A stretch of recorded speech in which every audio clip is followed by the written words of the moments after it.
రోజా heroine గా, political leader గా తనకంటూ ఓ ఇమేజ్ క్రియేట్ చేసుకున్నారు. తన ఫైర్ బ్రాండ్ మాటలతో, కాంట్రో కామెంట్స్ తో తెలుగు టూ స్టేట్స్ లో ఎప్పుడు హాట్ టాపిక్ అవుతుండేవారు. అయితే పోయిన ఎన్నికల్లో ఓటమి పాలైన ఈమె ప్రస్తుతం పాలిటిక్స్ కు దూరంగా ఉంటున్నారు. మళ్లీ సినిమా ఈవెంట్స్ లో కనిపిస్తున్నారు.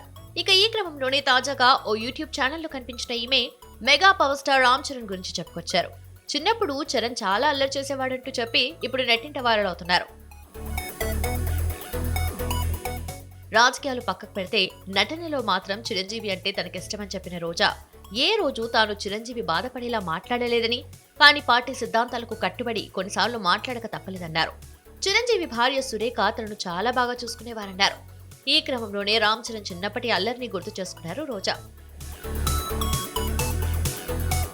Mega power star Ram Charan తన తండ్రి ముఠా మేస్త్రి షూటింగ్ సమయంలో ఊటీకొచ్చాడని చెప్పిన రోజా తాను రామ్ చరణ్ ని ఎత్తుకుని పెంచానని, చిన్నప్పుడు చరణ్ చాలా అల్లరి పిల్లాడని చెప్పారు. అయితే స్కూల్లో చేరిన తర్వాత అల్లరి తగ్గిందని అన్నారు. ఇక ఇటీవల వచ్చిన RRR సినిమాలో రామ్ చరణ్ ను చూసి తాను చాలా గర్వపడినట్టు చెప్పారు. చరణ్ డాన్స్ చేస్తుంటే తనకు చిరంజీవి కనిపిస్తారని, చిన్నతనం నుంచి చిరంజీవి పాటలకు డాన్స్ చేసేవాడంటూ రామ్ చరణ్ పై ప్రశంసల వర్షం కురిపించింది రోజా.